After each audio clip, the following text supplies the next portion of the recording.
Honorable Alibioshu, a number of people would say, okay, we just seem to be trudging along. We just seem to be managing. We just seem to be trying to make the nation work. Are we going in any specific direction? Is there a visionary direction for Nigeria that anyone who gets into office is obliged to follow? There's a saying that says, a song is not complete without a chorus, for the chorus must complete the song. The civil society, the citizenry, everybody's meant to speak with one voice. When you speak with one voice, you're able to keep everything on that rail, going towards the destination of success you wanted to get to.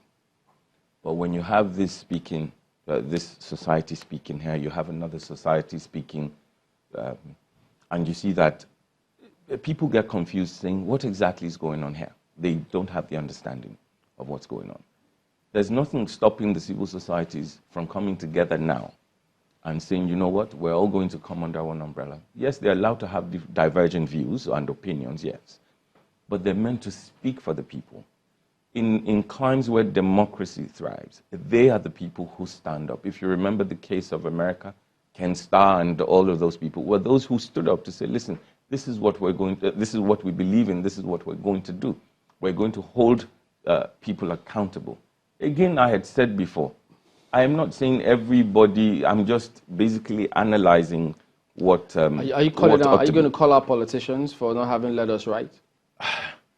I'd call out the entire system for not having led us right. I mean, for us being in the situation we're in. I'm not going to single out politicians. I'm going to talk about politicians. They're the ones leading some of these I'm going to policies. talk about politicians. I'm going to talk about civil servants. I'm going to talk about civil rights activists. I'm going to talk about even the quality of citizenry, you know, who know what they want. You see what's going on is like you feel there's something wrong with you. You go to see a nurse. When you go to meet a nurse, and she's telling you, oh, this is what's wrong with you, we're going to have to perform surgery on you. You know, that's... Tell us, why do you think it's difficult for, or why is it not happening that the country will have a particular developmental goal or plan, the whole country subscribes to it, so whichever political party comes in, all they do is, well, I'm going to implement this national plan in this way. So whichever one comes, well, this is the way I choose to implement it, but we're all going in the same direction. Perhaps similar to what he was talking about. There would always be plans. There are plans. If you look at America, you have the Republicans. You have that. I'm coming back here. Right. You have the Republicans. Look at what's happening. I don't believe democracy is the right style of government for Africa. Okay, I was also going to go there. And if that is the right style of government for Africa, it should be our style of democracy. Yeah, but okay, talk about this before we go to the style of democracy. Why don't we have this? It's linked to democracy. Like I said on the last program but here. you talked about the Republicans and Democrats. That's their kind of democracy. Mm-hmm. They seem to be following that same path which you're talking about. This is what they invented. That's what they invented democracy.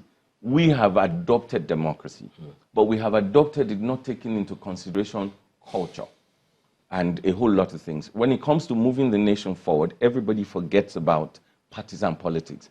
Here, we continue to practice partisan politics. We still have not been able to completely separate politics from governance. Why is that? I probably want to attribute that to our culture, our understanding, our mindset. So how bring him down. How should we be approaching this if we should tailor our democracy to suit our culture? Fantastic. What should we be doing? I said earlier, look at the Prime Minister of Canada. His father was Prime Minister. His grandfather was Prime Minister. He's Prime Minister. He's not the only child of the family, but he's being groomed for the position of leadership. We have situations where people say, you know what? What is the standard? What is the bar? I can actually do this, you know.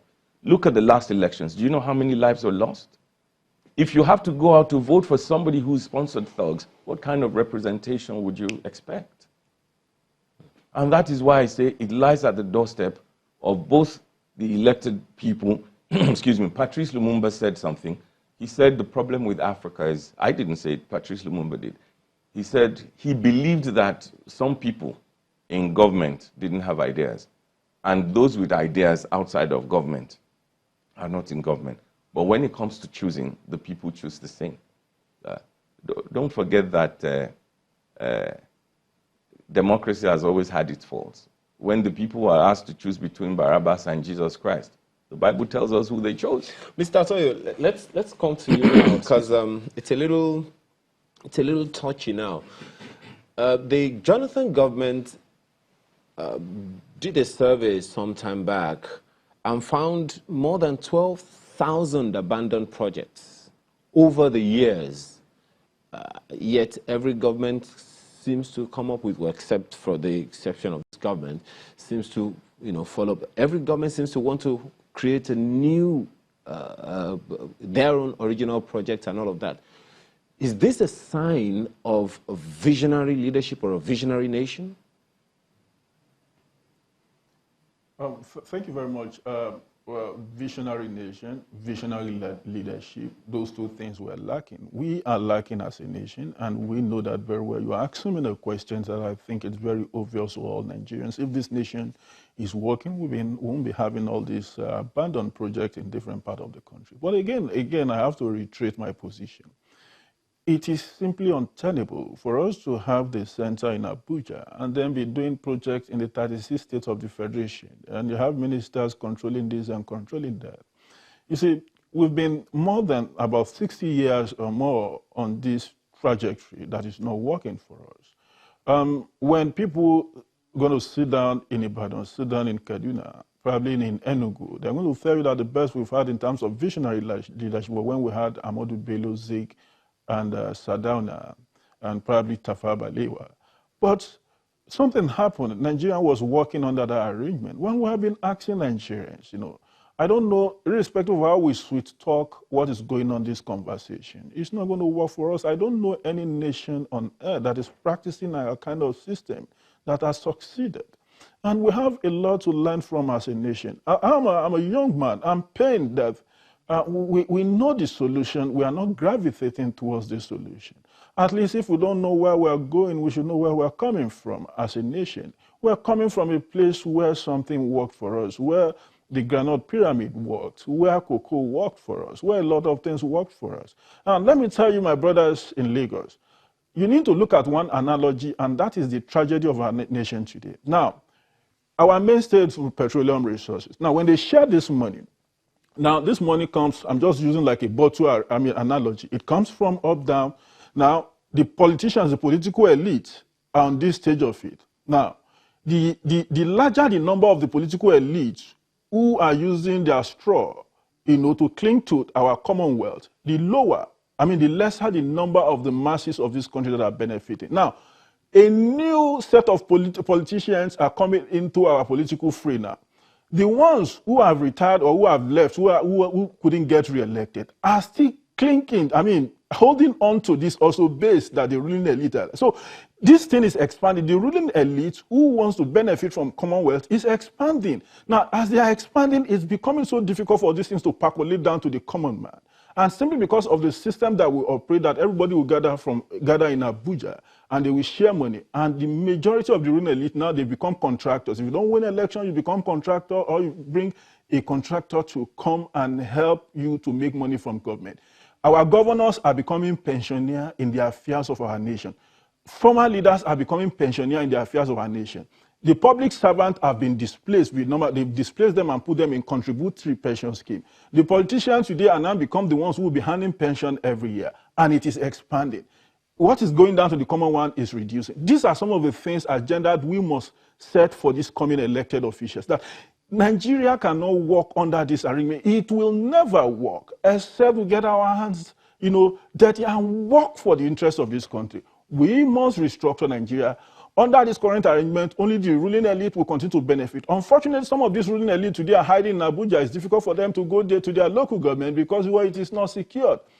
The number of hungry youth that is growing every year is alarming. All right, Dari, we'll talk about the youth. How do you rate young people in the scheme of things? I think we have very vibrant and gifted young people. I'm a young person, and I know several other people. I've worked with, while in the House, I worked with all of them. I never sponsored a bill that failed because I worked with several young people. The eldest of them was 25, and they were all lawyers. So I can attest to the fact that we have gifted people. But there's a problem here. There's the suppression culture used as a tool for suppression. There's need for a rethink on you know, we need that cultural reform, how we think, how we do things, how they were done. If you look at Saudi Arabia, for example, you would see that they've gotten to realize that, seeing the example with Dubai, Qatar, and the other countries, they realized that there was need for them, or there is need for them, to have that cultural reform. How do I mean? Look at them talking about not just Saudi being a ground for pilgrimage. They now want tourists coming. They're allowing women drive. They're implementing these things in parts. I believe this is the same thing we need to do here. Fela sang a song and said, "Look and laugh." If he were alive, he wouldn't be laughing right now. What we need today, we need critical thinkers, not commentators. We need critical thinkers, and we have them amongst, we have more young people making money now as business owners than we did way back then. All right, Dari, what do you think? Chamberlain, I quite agree with him, and I think we need some level of coordination among young Nigerians to see how we are able to take hold of this country. We've seen the development in Algeria, we've seen the development in Sudan, where young people are practically negotiating with the military authorities who took advantage of the development in those countries. In Nigeria, here, I think the opportunity is also with us. First, I know the youth in APC, whatever, are they able to make the demands on their own party, which is the ruling party? The youth of this country, are we able to make demands on the presidents and the leadership of this nation? And like I said, I think 2019 has been a lost one for young Nigerians, but 2023, and I think we should start now in terms of see how we can salvage the nation. I know 4 years is a whole lot, because I believe that if the government doesn't really work for the interest of the people will have a way of, one way of either revolting or calling for impeachment or manner of things. But one thing is this: we must ask for government to work for us as young people, and I think we need to put certain things aside. It's painful sometimes because of the agenda of government, whereas the way they do appointments, some of us sometimes trying to appeal to our ethno-religious biases simply because, for instance, when I say a government that I think is not being fair in the way it's doing appointments, is the way in doing certain things, some of us have tried one way or the other to raise that, why are you not sensitive to our diversity? It's painful when sometimes I tweet or I talked about the fact that the government is not sensitive to our diversity, simply because I don't want a situation whereby there's a president who's creating a supremacy of a tribe over other tribes. No, we want a situation whereby the best of this country should work for, and we have them all over this country. And that's why the framers of our laws put in place federal character principle. But above all this, what we must do is for all of us to work together, because poverty knows no tribe, knows no youth, knows no elders. And I believe that we can salvage this nation. And I want to leave this impression with Nigerian youth. Look around you, do a boardroom analysis of what is going on in this country today. The country is not working for me and you. We are the global capital in terms of extreme poverty. We need to exit all right, Derek, all these we need to anchor at that point then. Perhaps with that introspection call of yours, I think that's a fine place to let it go. Ario Daria, to your rights activist. We've also been speaking with Honorable Dio Bush Alibioshi, former member of the House of Representatives. Gentlemen, thank you both for coming on today. Thank you for having me. All right, so there you go. That is the show today. Thank you for watching. We will see you tomorrow. I'm Chamberlain Osol. I'm Ayo Makinde saying have a wonderful day.